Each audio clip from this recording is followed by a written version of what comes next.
Am I the a-hole for not wanting to wear a different bridesmaid dress? A few months ago, my 32F good friends, 33M, Riley, fiancé, 33F, Sam, asked me to be a bridesmaid. The bride-to-be and I have always been friendly but not very close. She never seemed very interested in getting to know our friend group despite repeated attempts, so I was pretty surprised when she asked me. Still, I agreed. The wedding is coming up in a few weeks, and while I'm more than happy to take part, I've been having some issues with the dress situation. The bridesmaid dress was picked out last year, and the fittings were officially finished last month. Sam paid for everything. The plan was for all bridesmaids to wear the same exact dress. She really stressed that she wanted all of us to look identical. But during brunch 2 weeks ago, she told me that I'll need to wear a different dress. Apparently, she decided that all of the bridesmaxes should have a different look instead of looking identical.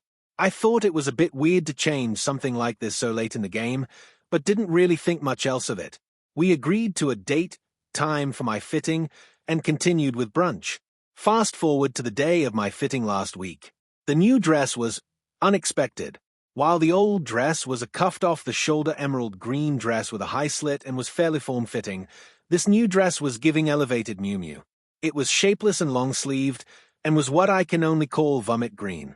Regardless, I agreed to wear the dress, thinking at least the other bridesmaids would join me in my suffering. 2 days ago, during dinner with one of the bridesmaids, I asked if she's already seen her new dress. She looked confused and asked me what I was talking about. I reiterated what Sam said during brunch, and she looked even more confused and told me that she hasn't heard anything about getting a new dress. This is when a few alarm bells started going off. Later that night, I texted all of the other bridesmaids asking if they'd been told anything about getting new dresses, and they all said no. I once again reiterated what Sam told me during brunch, and they agreed that the situation was starting to look a bit sus. One of them suggested that it may just be a misunderstanding. I didn't understand how it could be a misunderstanding, but decided to speak with Sam again anyways. I called Sam yesterday, and after some generic chit-chat, I asked her why she hasn't told any of the other bridesmaids that they're getting new dresses. Long silence. So much so that I thought the call disconnected. She then told me that she made a last-minute decision not to get everyone different dresses, but I'd still be wearing a different dress because she already bought it. She already bought the old dress too, so this reasoning made zero sense. I tried to reason with her by mentioning how strange it would look for one bridesmaids to look completely different from the others and would draw unnecessary attention, but she said she didn't mind. She then rushed to get off the phone and basically hung up on me. Later that day, I texted her to tell her that I didn't feel comfortable wearing that dress, and I kind of felt like she's picking on me for some reason. Haven't received a response yet. Part of me feels like I'm being a bit dramatic, but another part of me feels like singling me out for no reason. I don't want to cause any drama or stress, but I also don't want to feel uncomfortable at the wedding. So, am I the a-hole? Asterisk edit.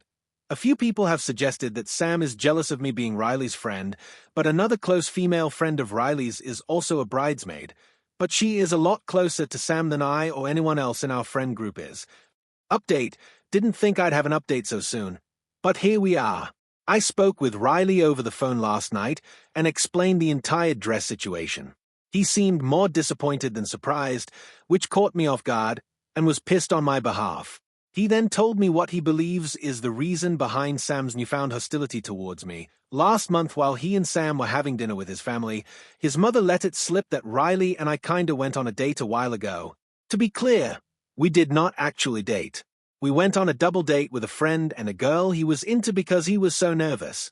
I never even counted it as a real date because Riley and I were just there to make our friend more comfortable. There has never been anything even remotely romantic between us. Also, keep in mind that this happened almost 12 years ago. I had honestly completely forgotten about it. Riley said that he explained everything to Sam to drive home the fact that it wasn't a real date, but she was fixated on him not telling her about it until now. She said that if it was truly not a real date and if he really didn't have any feelings for me, then he would have already told her about it. Things were tense for a few days, but they later apologized to each other, him for not saying anything and her for overreacting. So he thought that the issue was resolved. That seems to not be the case. Anywho, Riley plans on speaking with her tonight, So we'll see what comes of that. Regardless, I don't think it makes sense for me to continue to be a bridesmaid, even if I'm allowed to wear the original dress. Hoping everything works out. Update 2. Well, my fellow potatoes, I have another quick update. Things don't seem to be going well. This afternoon, Riley asked me if he could stay at my place for a few days until he has to travel for work later this week. Of course I said yes, but asked why he wants to stay with me. He literally lives 30 minutes away. He said that he doesn't want to talk about it right now, so I backed off. He's currently holed up in one of my guest rooms and hasn't come out in hours. I am worried. Update 3. This afternoon, while Riley and I were at work, I received a call from the security desk of my residential community.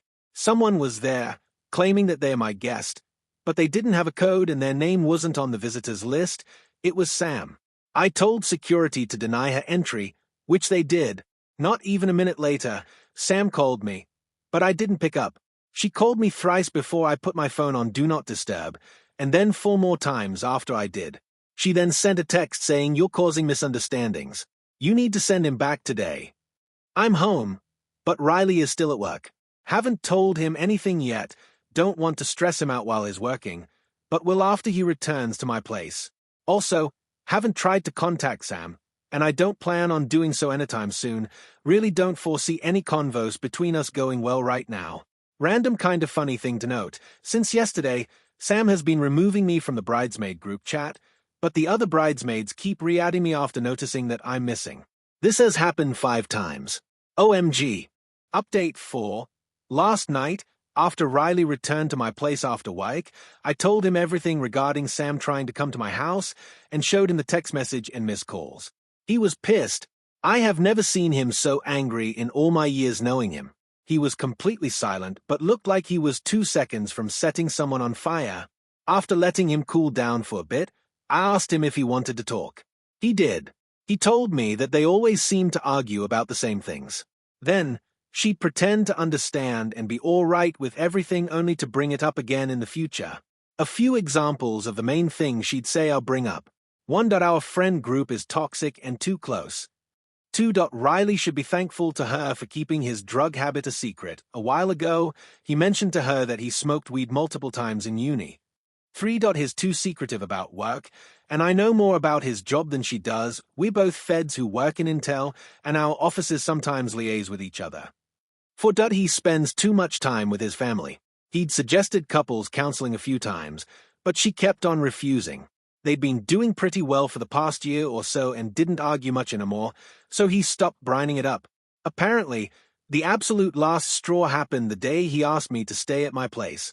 During the argument with Sam that led to this, initially regarding the dress debacle but snowballing into other topics, in addition to trying to get him to cut me out of his life, she also called me the N-word, "I'm black, by the way," and Riley and Sam are white.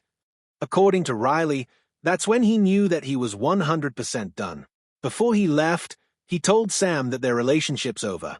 Since then, she's been blowing up his phone, but he said he hasn't read any of her messages or answered her calls. She also sent him emails, which he has also ignored. He's going to tell his family and our friend group before he leaves for his work trip this week. I encouraged him to consider doing so sooner rather than later before Sam has a chance to try to stir things up. Also, when he returns from the trip, he plans on going back to his place to get his ring back from Sam and tell her that she needs to find a new place to live. The house is his.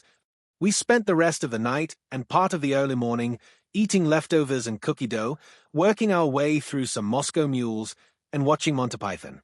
It'll take some time, but I know he's going to be fine. Thank you, my dearest potatoes, for all of your insight, advice, and kind words. Love this community. Update 05. Hello, my potato peeps. It's been a hot minute. I'll dive right in. Apologies if this is scatterbrained. I've been stuck at an airport for 35 hours and haven't slept at all. I was able to convince Riley to tell his immediate family and our core friend group about the Sam situation before his work trip, as opposed to after. Specifically, he told them that he and Sam are broken up and there won't be a wedding, that they broke up on bad terms, and that everyone should take anything Sam may tell them with a grain of salt. He wasn't ready to tell them absolutely everything, just the important bits. Everyone was shocked, except for Riley's mom. More on that later. I was also able to convince Riley to not let Sam stay in his home while he was on his work trip. Before he left, took the ring back, had her pack enough items to last her for the duration of his trip, and told her she could get the rest of her things after the trip. His mother was there with him when he told this to Sam just in case shit went down, but Sam took it surprisingly, suspiciously.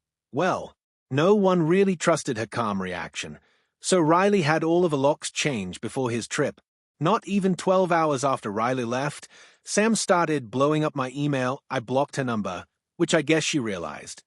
Within the span of 24 hours, she sent me exactly 33 emails.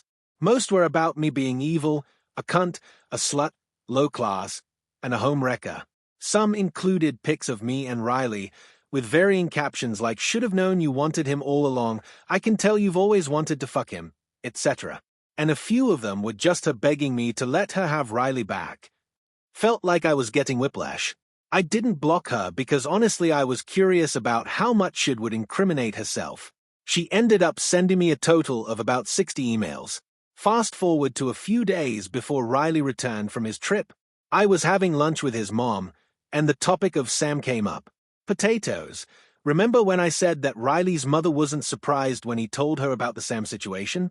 That's because she wasn't. Apparently, she's always felt that something was kinda amiss with Sam, but she never really had anything concrete to tell anyone about and didn't want to seem dramatic, especially because Riley is aware that his mom and Sam never really clicked. Few things she brought up. One. On multiple occasions, she noticed Sam giving me dirty looks for seemingly no reason.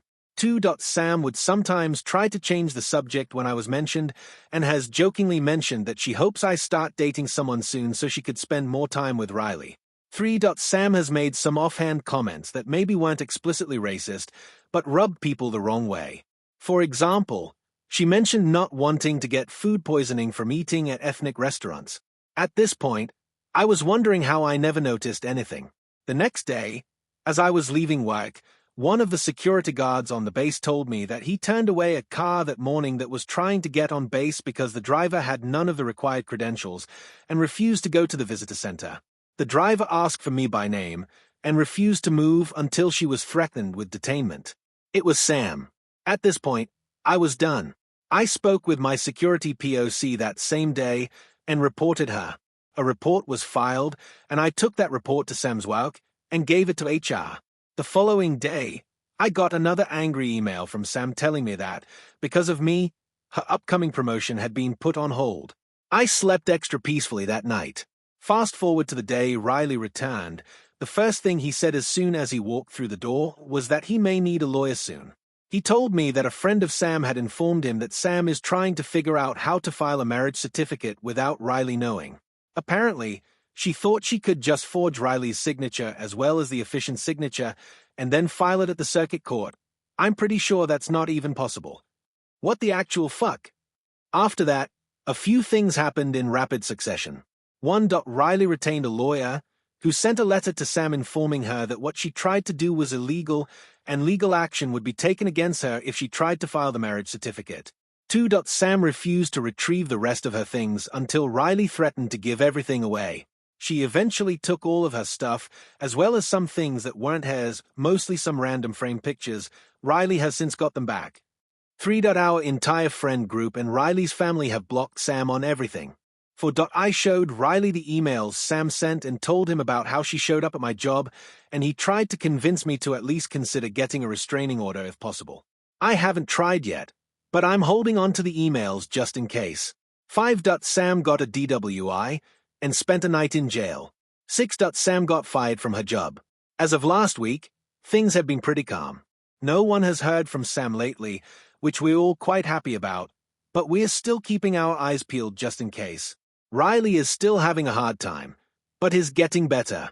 He's eating pretty normally now, and has resumed participating in group hangs with our main friend group. Looking forward to the day Sam is a distant memory.